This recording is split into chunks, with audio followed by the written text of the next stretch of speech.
Hola, buenas noches, chicas, chicos, buenas noches. Bueno, seguimos con el capítulo 13. Dice, el lenguaje nuclear del éxito. Hay que tener caos dentro de sí para poder dar a luz una estrella danzarina. Muchos libros de autoayuda nos promete el éxito económico y la realización personal si seguimos fielmente el plan que propone el autor. Nos venden como receta para la prosperidad estrategias tales como desarrollar hábitos eficientes, ampliar nuestra red social, visualizar nuestro éxito a futuro y repetir mantras con los que llamamos el dinero. Pero, ¿qué pasa con las personas que parece que no conseguimos nuestros objetivos? Hagamos lo que hagamos o sigamos el plan que sigamos. Cuando nos parece que siempre que aspiramos al éxito nos topamos con obstáculos y llegamos a callejones sin salida.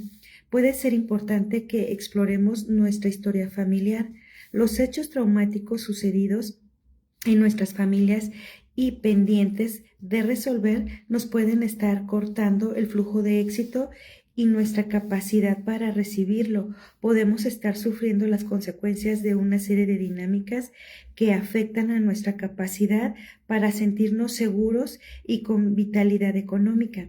Entre estas dinámicas se cuentan, entre otras, el que nos estamos identificando inconscientemente con algún miembro de la familia que fracasó en la vida, al que engañaron o que engañó a alguien a su vez, haber recibido una herencia no merecida o haber vivido el trauma de una separación temprana de la madre. Al final de este capítulo encontrarás una lista de preguntas que te pueden servir para determinar si tienes ante ti el obstáculo de un trauma de tu historia familiar.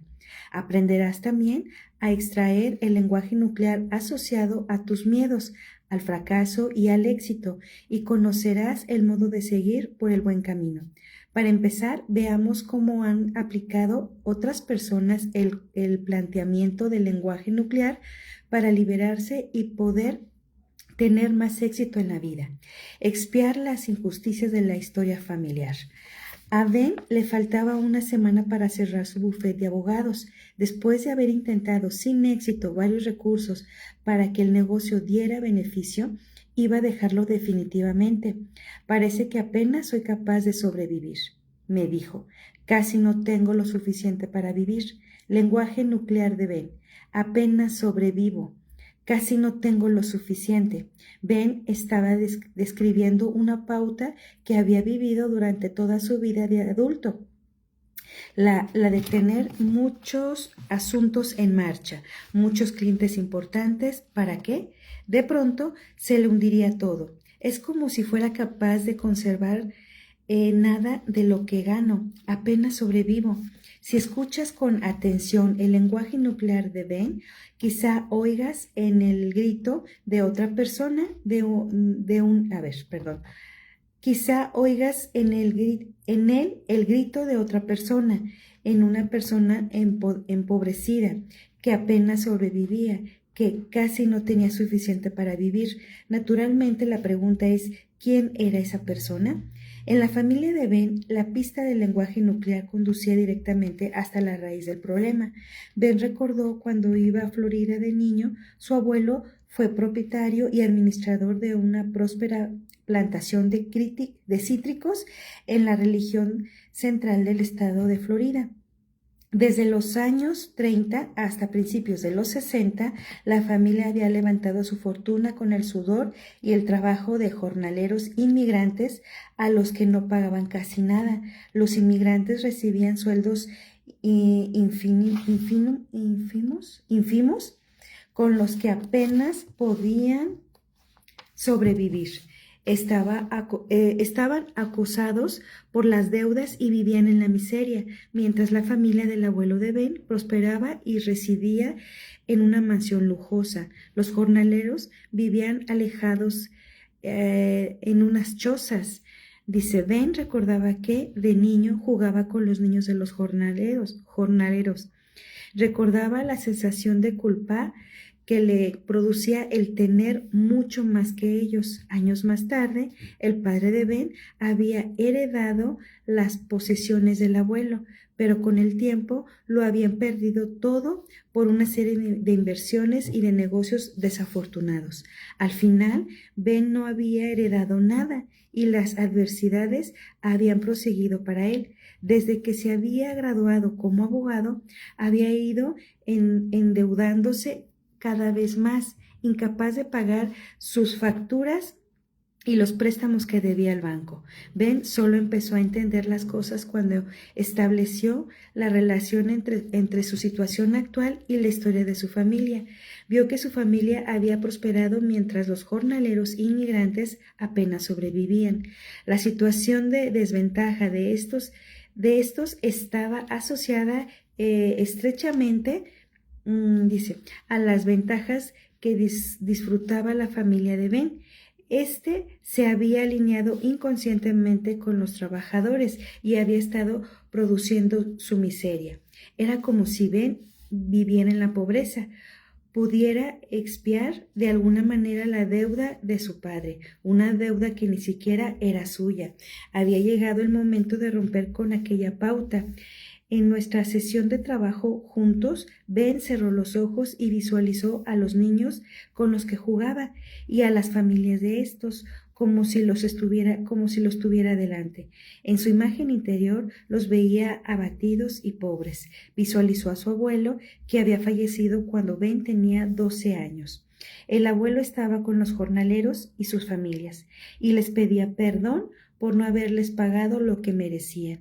Ben se imaginó que decía a su abuelo que él no podía seguir expiando el trato injusto que el abuelo había dado a sus trabajadores, pasando dificultades en su bufete de abogado, y que le dejaría a él, al abuelo, la responsabilidad de las penalidades de los inmigrantes. Visualizó que su abuelo asumía la responsabilidad y reparaba el daño. Se imaginó que su abuelo le decía: esto no tiene nada que ver contigo, Ben. Es una deuda que tengo que pagar yo, no tú. Ben visualizó a los niños con los que jugaba que le sonreían. Sintió que él no le tenían rencor. Más tarde, Ben intentó ponerse en contacto con una de las familias de inmigrantes, pero no encontró rastro de su paradero. Optó por entregar un donativo a una organización benéfica que velaba por las necesidades sanitarias de las familias de inmigrantes, como gesto de buena voluntad de su familia a las de ellos. Ben no cerró su bufete de abogados. Llevó desinteresadamente el caso de un trabajador que había recibido un trato injusto por parte de una gran empresa. Al cabo de varias semanas le salieron varios clientes nuevos y rentables. A los 6 meses su bufete funcionaba a pleno rendimiento. Cuando repasamos la historia de nuestra familia, buscamos en ella el origen de un problema económico. Tenemos que preguntarnos si estamos intentando inconscientemente compensar los actos anteriores de alguna otra persona. Somos muchos los que perpetuamos sin saberlo los sufrimientos y las desventajas del pasado. Parecía que era lo que hacía Ben, y también fue así en el caso de Loretta. Lo que Loretta deseaba por encima de todo era tener una empresa propia. Según contaba ella, llevaba 30 años llenando los bolsillos de los propietarios de las empresas en las que trabajaba, con su sudor y con su trabajo. Dice, pero cada vez que les surgía la oportunidad de poner en marcha una empresa propia o de llevar a la práctica alguna de sus ideas de negocio, se echaba atrás. Hay algo que me impide avanzar. Es como si hubiera algo que acecha por debajo de la superficie, algo que me frena, impidiéndome dar el paso siguiente, contaba ella. Es como si no me mereciera tener lo que tengo. Lenguaje nuclear de Loretta. No me merezco tener lo que tengo. Si nos adentramos en el pasado de Loretta, dejándonos guiar por su lenguaje nuclear, se nos ocurren 3 preguntas puente. ¿Quién no merecía lo que tenía? Dice, ¿a quién se le frenó? ¿Quién no pudo avanzar? La respuesta tampoco estaba lejos de este caso. La abuela de Loretta en su testamento había legado la rentable granja familiar al padre de Loretta, sin dejar nada a los 4 hermanos y hermanas del padre de Loretta. Este prosperó mientras sus hermanos y hermanas pasaban penalidades. Desde entonces sus relaciones habían sido distantes. El padre de Loretta había obtenido una ventaja injusta respecto de sus hermanos. Cuando Loretta, hija única de su padre y de su madre, llegó a la edad adulta, pasó dificultades económicas, como les había pasado a sus tíos y tías, con los que hizo cambiar la situación familiar de ventaja a desventaja. Loretta se frenaba a sí misma inconscientemente ante el éxito, como si pretendiera compensar las ventajas injustas que había recibido su padre de la abuela. Cuando entendió por fin que había estado procurando inconscientemente compensar una injusta con otra, fue capaz de asumir los riesgos necesarios para hacerse empresaria. El lenguaje nuclear de Loretta le había guiado hasta la granja familiar, hasta las ventajas injustas de su historia familiar. Ben había seguido un camino similar a este, pero no todos los que querían prosperar son capaces de descubrir un hecho familiar tan claro y marcado. En el caso de John, el hecho familiar que le estaba obstaculizando resultaba menos visible, separado de la madre, desconectado de los demás. También John quería prosperar en su carrera profesional, aunque, como veremos, sus actos indicaban lo contrario, pero cuando siguió el mapa del lenguaje nuclear, encontró un camino lleno de pistas y de entendimiento. John había aguantado más de 20 años en un mismo puesto de trabajo sin futuro y viendo ascender a cargos superiores a otros compañeros suyos menos capacitados que él. Era un hombre callado y prefería no llamar la atención en las conversaciones de la oficina y en los actos sociales de la empresa. Vivía pasando desapercibido y sin hacerse notar por la alta dirección. Como no le recomendaban nunca tareas especiales, no corría el peligro de fracasar. Lo abrumaba pensar en aspirar a un cargo directivo que vendría acompañado del estrés de estar sometido a la observación y a las críticas de otros. Le parecía demasiado peligroso. Podrían rechazarme, decía, o podrían dar un paso en falso y perderlo todo. Lenguaje nuclear de John. Podrían rechazarme, podría dar un paso en falso y perderlo todo. En el caso de John, no tuvimos que remontarnos a una generación anterior. Nos bastó con explorar un solo hecho de su primera infancia, una ruptura del vínculo con la madre.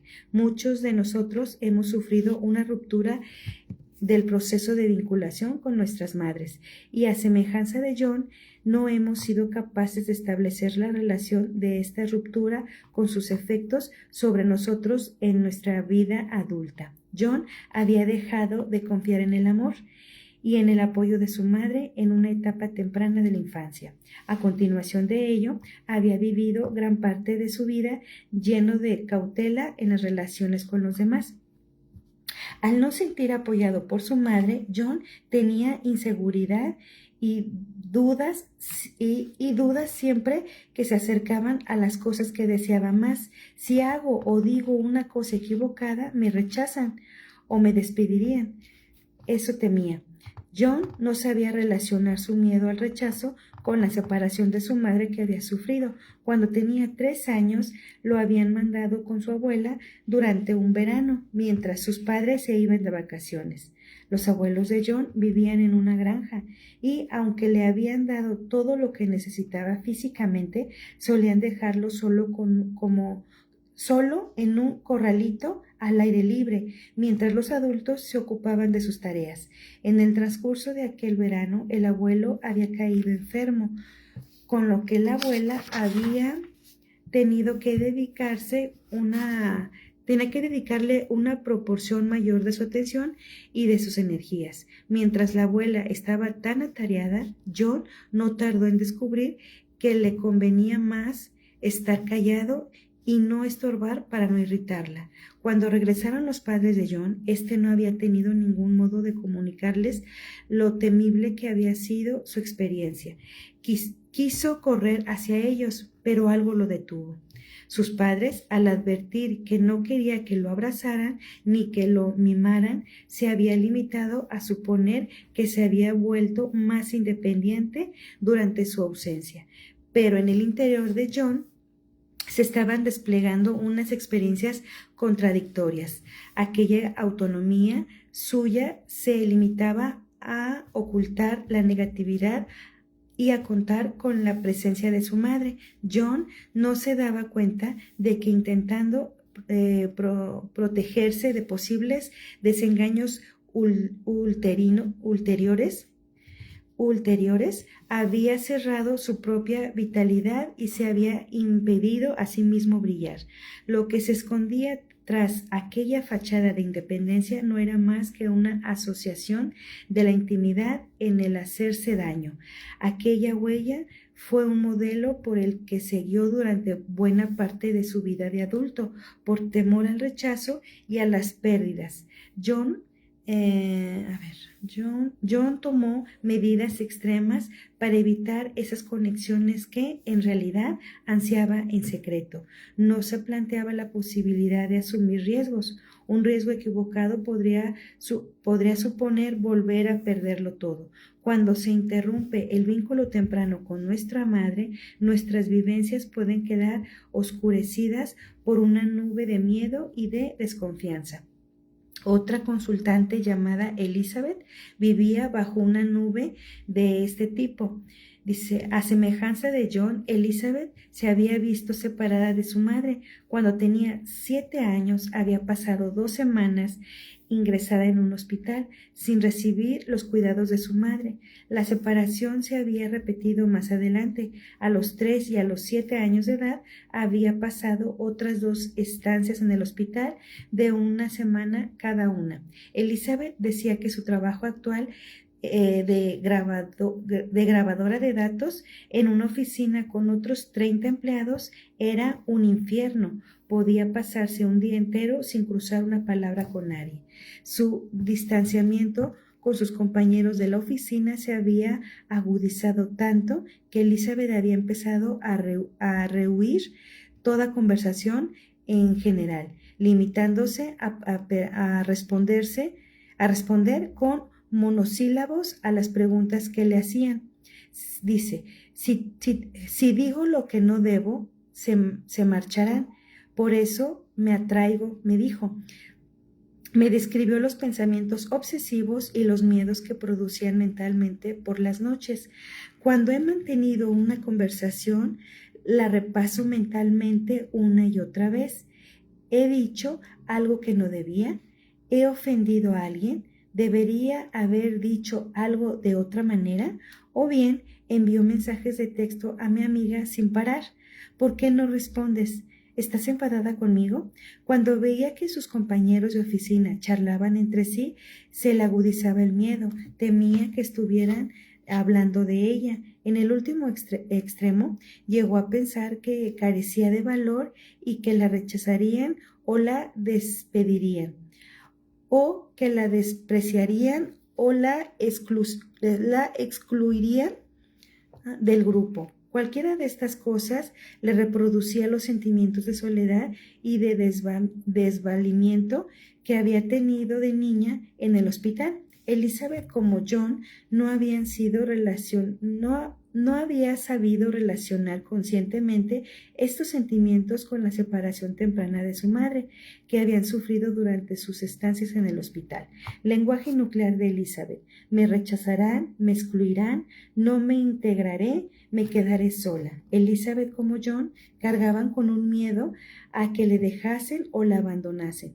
También, a semejanza de John, Elizabeth encontró la solución al establecer la relación entre su postura cauta ante la vida y la ruptura temprana que había sufrido con la fuente de la vida, su madre.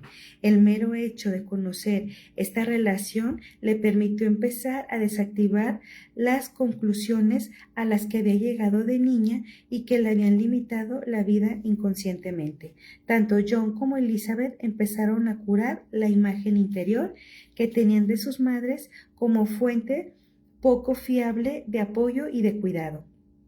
Cuando reconocieron el paralelismo entre las limitaciones de sus vidas y las imágenes limitadoras que albergaban, ambos se abrieron más a buscar en sus madres la vida que éstas podían darles. En el caso de John, empezó por recordar cómo se emocionaba su madre cuando él le hacía dibujos. Elizabeth la encontró al darse cuenta de que su madre no se había cerrado a ella.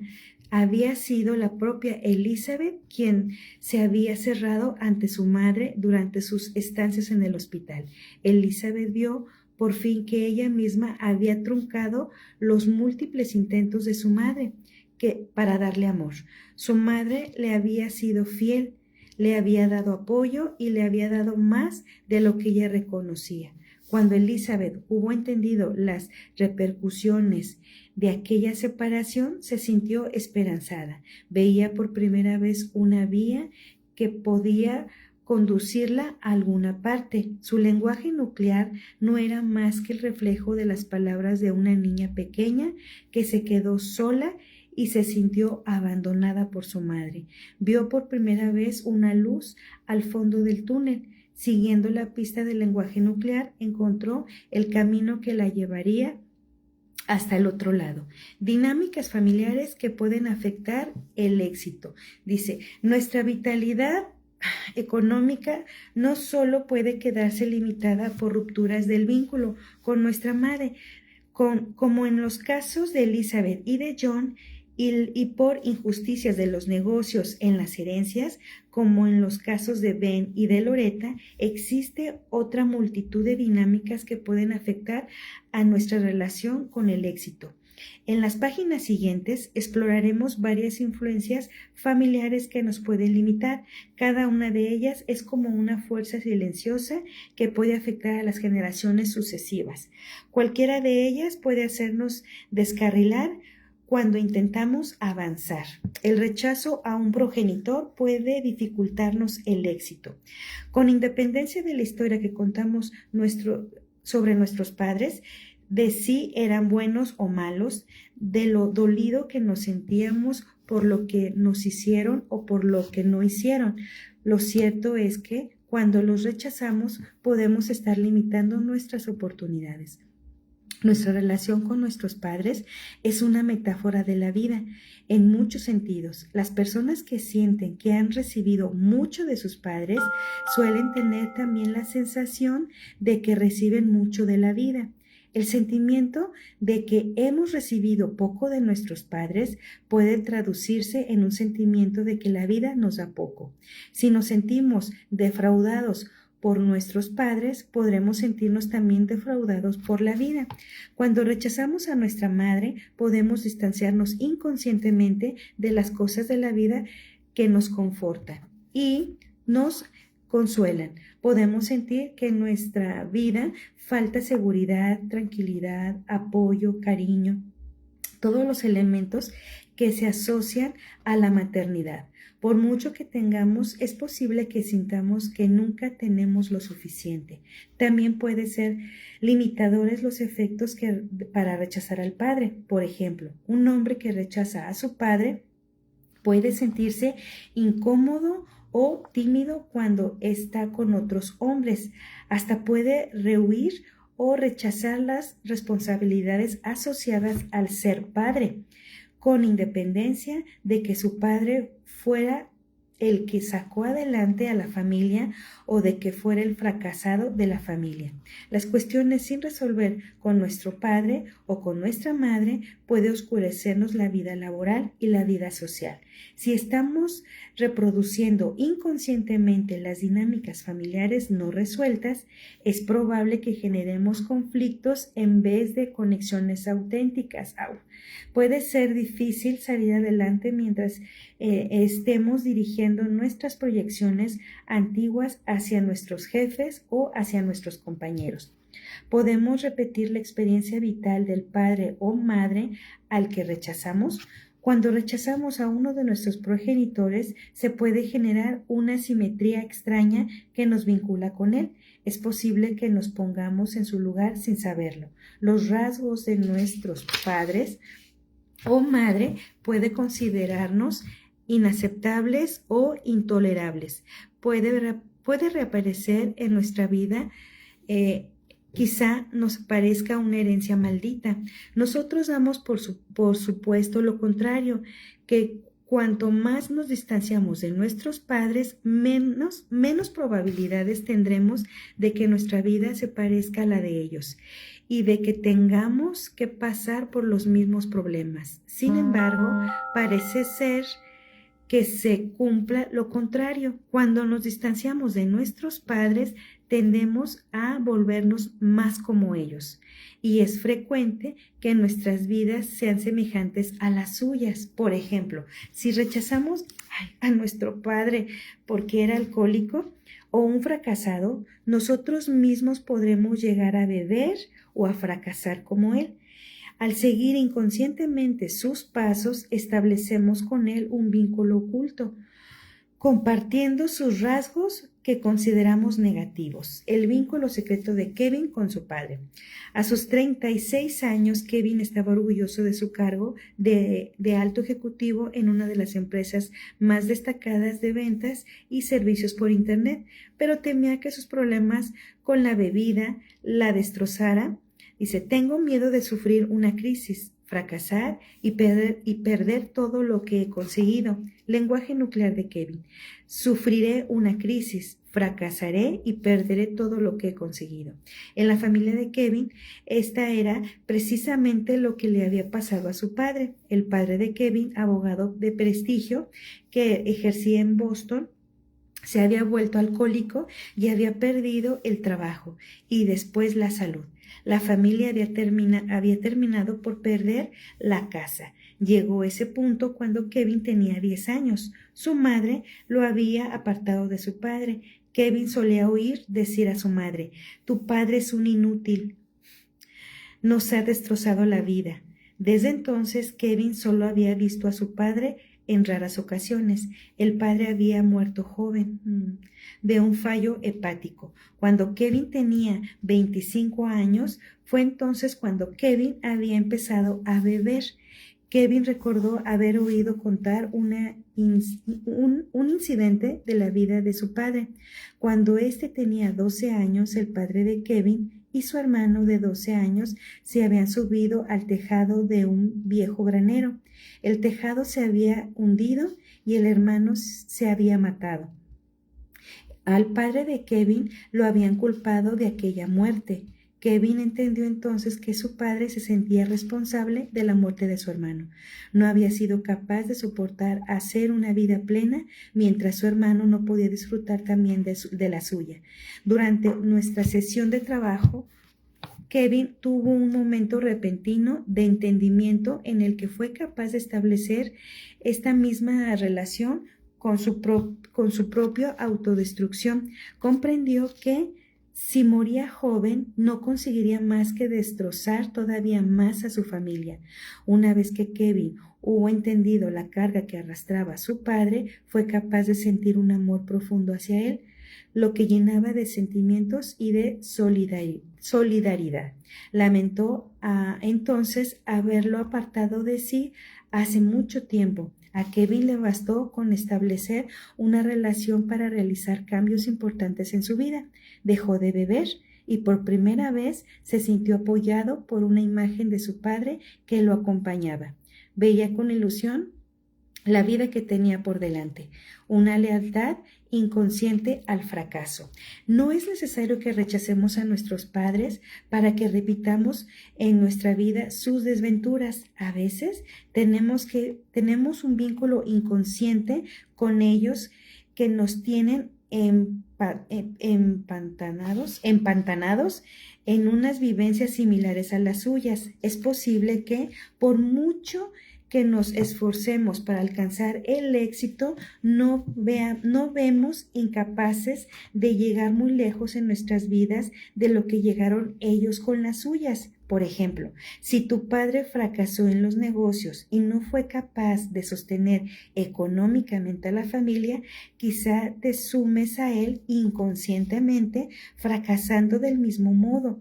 Atrapado por una lealtad inconsciente, puedes sabotear tu éxito para no ser más que tu padre. Otro consultante mío, Bart, era componente más flojo del equipo de ventas de su empresa. Solo ganaba lo justo para ir tirando. Cuando le pregunté por su padre, me dijo que éste solo había cursado estudios primarios y que había hecho una vida muy sencilla. Le pregunté qué pasaría si tuvieras mucho dinero. Y Bart me dijo que entonces debería la sencillez de la vida, que era una virtud que solía alabar a su padre. Si tuviera dinero, la vida se me devaluaría y se me complicaría. Dice, perdería lo esencial. Lenguaje nuclear de Bart. Si tuviera dinero, la vida se me devaluaría. Parecía que Bart estaba emulando los valores de su padre, pero cuando se dio cuenta de que estaba cargando con una lealtad inconsciente que lo impulsaba a no tener más éxito que su padre, Bart empezó a replantearse las metas económicas. Vio con claridad que en realidad su padre no habría querido no habría querido para él que se limitara al éxito, sino todo lo contrario. Bart se esforzó en su trabajo y a los 8 meses había duplicado sus cifras de ventas. También podemos estar vinculados inconscientemente con otros miembros de la familia más lejanos que nuestros padres y tener, sin saberlo, una conexión con un tío, una tía o los abuelos o con algún familiar. Dice, este fue el caso de Paul.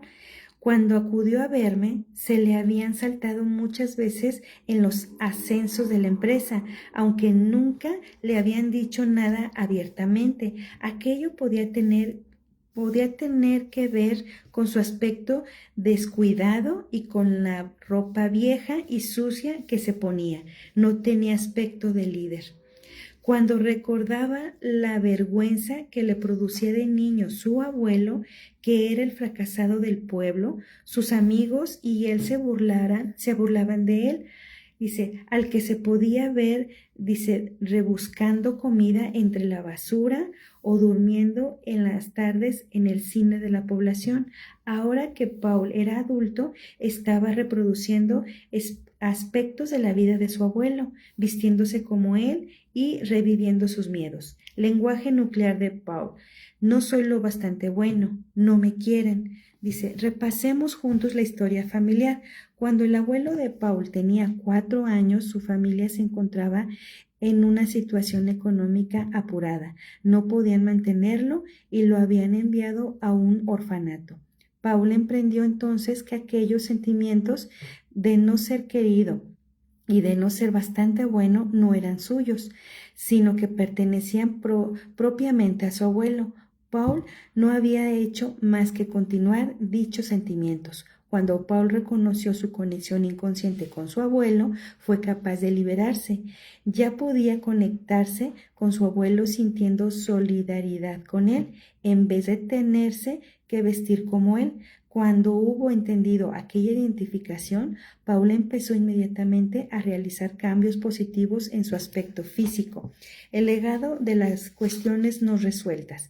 Cuando un miembro de la familia cuando un miembro de la familia querido por todos muere joven, dejando a los demás la sensación de que su vida ha quedado incompleta, suele suceder que en la historia posterior de la familia hay algún miembro que, en una complicidad silenciosa, puede no llegar a completar algo muy importante. El familiar posterior puede no llevar a cabo una tarea importante de la vida, como obtener un título universitario o cerrar un trato que le aportará el éxito. La procrastinación, es decir, la tendencia de dejar las cosas para más tarde, también puede deberse a una conexión con la muerte temprana de un familiar. Richard quería entender por qué repetía determinadas pautas en su vida. Era un brillante ingeniero aeronáutico y había participado en el desarrollo de avances que pasaron a la historia en la aviación. Sin embargo, no había conseguido que se le reconociera sus méritos. Algunas creaciones suyas se habían patentado a nombre de otras personas. Aunque se sentía defraudado, solo se culpaba a sí mismo. No asumo los riesgos que podía traerme el éxito, decía. Nunca se me reconocen mis logros. Lenguaje nuclear de Richard. No se reconocen mis méritos. En el sistema familiar de Richard se habían producido unas experiencias paralelas a esta. Su hermano mayor había nacido muerto. En la familia nadie hablaba nunca del hermano ni de su muerte. Richard, por lealtad a su hermano, al que no veía ni reconocía, también vivía sin que se le reconociera. Cuando Richard hubo entendido esta influencia, solicitó la patente de su último invento, diciendo que aquella era su última oportunidad. Dio un paso enorme hacia la vida y la vida a su vez le dio un paso enorme hacia él. Richard recibió la patente y su invento fue adoptado en el sector de la aviación. ¡Wow!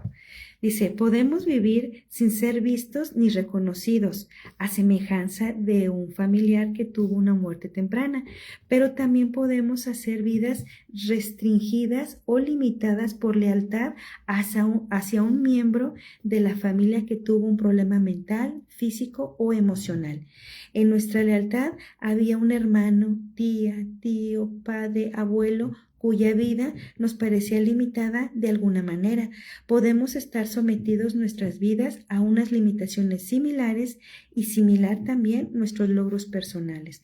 Dice, la pobreza pasada puede debilitar la prosperidad presente. A veces mantenemos una alianza inconsciente con antepasados nuestros que vivieron en la pobreza y que tenían dificultades para conseguir lo necesario, pero sí para sí mismos y para sus hijos. Dice, es posible que se vieran forzados por las circunstancias de la guerra, de una hambruna o de una persecución a abandonar su tierra y sus bienes para emprender una nueva vida en otra parte del mundo. Si nuestros antepasados pasaron por duras penalidades, nosotros podemos estar perpetuando sus sufrimientos sin darnos cuenta de ello, y a esto se debe que se frustren nuestros intentos de hacer una vida holgada. Puede resultarnos difícil tener más de lo que tuvieron ellos. Suele bastar en muchos casos con un rito sencillo de reconocimiento a los miembros de nuestra familia que pasaron penalidades y de recuerdo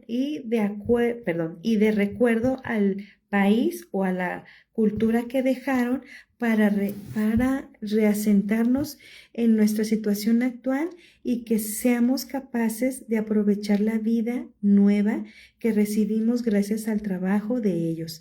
Parece que solo con reconocer lo que pervive en nosotros de lo viejo, lo que llevamos de nuestros países o cultura de origen, se nos otorga permiso para empezar una nueva vida.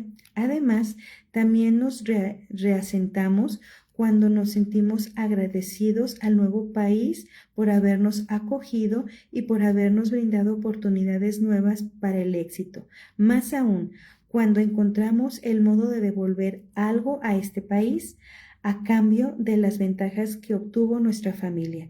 Podemos devolverlo pagando los impuestos, respetando las leyes, haciendo labores benéficas. Parece que nos resulta más fácil recoger los beneficios que nos aporta este nuevo hogar. Dice, la culpabilidad personal puede reprimir el éxito. A veces nosotros mismos nos hemos aprovechado de algunas personas, dice, o les hemos hecho daño de modos que le han producido sufrimientos apreciables. Quizá nos hayamos apoderado de un dinero que no merecíamos por medio de manipulaciones o de maquinaciones, como puede ser casándonos por dinero o haciendo un desfalco en la empresa en la que trabajamos. Cuando suceden hechos de este tipo, es frecuente que no seamos capaces de conservar estos beneficios económicos. Nos sentimos culpables o no, o tengamos o no en cuenta las consecuencias de nuestros actos. Puede suceder que nosotros o nuestros hijos vivamos con estreches para equilibrar el daño que hemos hecho.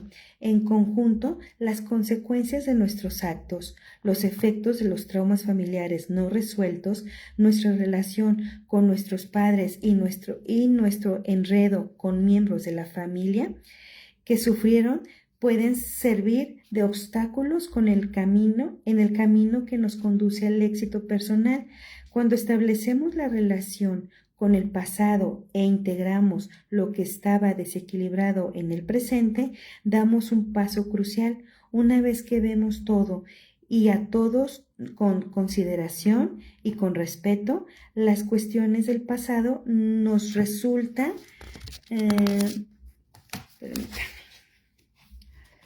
dice, quedarnos en el pasado y nosotros podemos seguir adelante con mayor libertad y desahogo económico. Aquí dice, 21 preguntas sobre el éxito.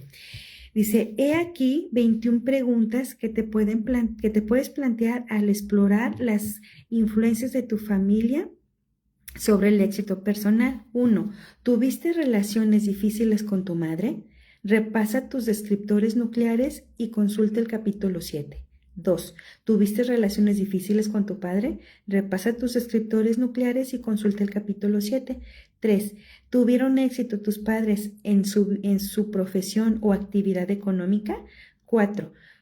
¿Tu padre o tu madre no fueron capaces de sacar adelante a la familia? 5.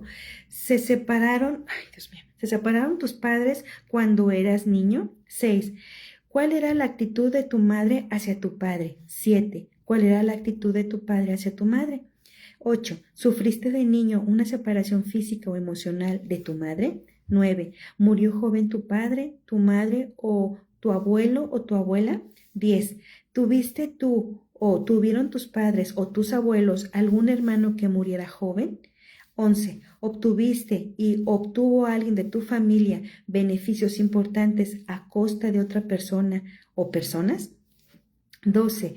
¿Se privó a alguien de su herencia? 13. ¿Heredó a alguien u obtuvo riquezas de manera injusta? 14. ¿Algún miembro de tu familia quebró, perdió la herencia familiar o provocó dificultades económicas en la familia? 15. ¿Alguna persona ajena a la familia provocó a esta dificultades económicas? 16. ¿Se rechazó a alguien por ser un fracasado, un perdedor, jugador, etcétera? 17. ¿Perdió a alguien de su casa? ¿Perdió alguien su casa o sus posesiones y tuvo dificultades para recuperarse? 18. ¿Tienes antepasados que vivirían en la pobreza? 19. ¿Fuiste inmigrante o lo fueron tus padres? 20. ¿Tuvieron que huir tus familiares de su patria o los expulsaron de ella? 21. ¿Algún miembro de tu familia o tú mismo hiciste daño a alguien? ¿Le engañaste y te aprovechaste de él? Aquí me quedo, chicas. Ay, Dios mío. Ya, mañana termino el último capítulo. Híjole, está buenísimo, chicas, de verdad. Estaba leyendo, chicas, y la verdad estaba pensando todo lo que conlleva, o sea, todo importa, ¿sí? Eh, el que tú cómo te desarrollas en el trabajo. Hola, Laura, buenas noches. Sí, está muy bonito, Laura, muy bonito. De verdad, cuando puedas, cómpralo. Ya lo he dicho, pero bueno, te lo voy a decir. Se llama Este dolor no es mío. Está buenísimo, Laura. Muy, muy bueno, porque te pones a pensar todo lo que hemos vivido, ¿sí? Nuestros padres, nuestros abuelos y todo lo que hacen ellos o alguien ha hecho algo a nuestra familia y nosotros estamos pagando eso, ¿sí? Está muy padre, la verdad que este libro es de los pocos que a mí me han explotado la cabeza, te lo juro, porque está muy interesante. Y fíjate, ahorita que estoy leyendo esto, Laura, estoy viendo de que, por ejemplo, a veces que no, hay personas que en lo personal son buenísimos, ¿sí? Tienen una bonita familia, hijos, él, su esposa o su pareja, pero en la vida profesional es un desastre o viceversa. Hay personas que están en su lado profesional, son excelentes, pero resulta que en su vida no, en su vida personal no. Y dices tú, ¿por qué? O sea, no sé, te digo, no, ya he dicho que a lo mejor este libro a lo mejor no dice la verdad, pero si te pones a pensar, cuando ves ese tipo de personas, ¿por qué? ¿A qué se debe? ¿A qué se debe que en lo personal, en tu trabajo eres excelente, pero en tu vida personal no?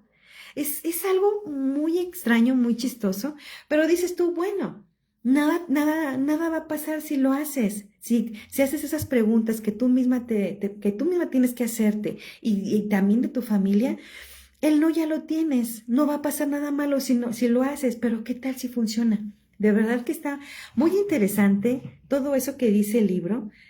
Yo quiero pensar que cuando haces un libro es porque tienes, vamos, algunas bases científicas donde tú puedes decir, ¿sabes qué? Si es verdad lo que digo y para poder hacer el libro. Yo digo, no sé, ignoro todo eso, pero de verdad el libro está buenísimo. Muéstralo otra vez para tomar captura. Sí, mira, te lo voy a poner aquí. Tómale captura. Y si no me dices y te lo mando por WhatsApp. Te mando, inclusive tengo el PDF, Laura, ¿sí? Una amiguita del grupo subió el PDF de este libro. Si quieres también te lo mando para que le saques copias, pero si puedes mejor cómpralo, porque es más padre.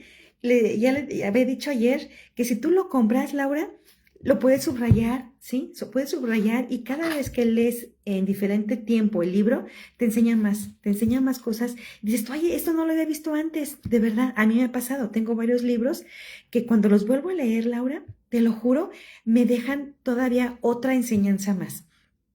Sí, qué bueno. Ya tú me dices si quieres que te lo mande, pero ojalá, no sé si has visto, Laura, los otros videos que he hecho del libro.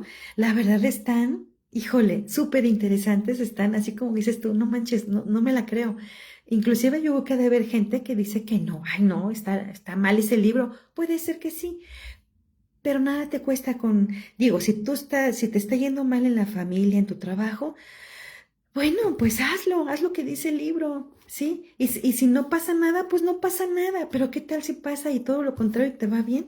¿Sí? Pues mañana termino el libro mañana. Híjole, mira, no sé cuánto me lo llevé, pero ve, el tamaño, ya queda cualquier cosita, ve, ya, mañana lo termino y primero Dios el lunes empiezo otro.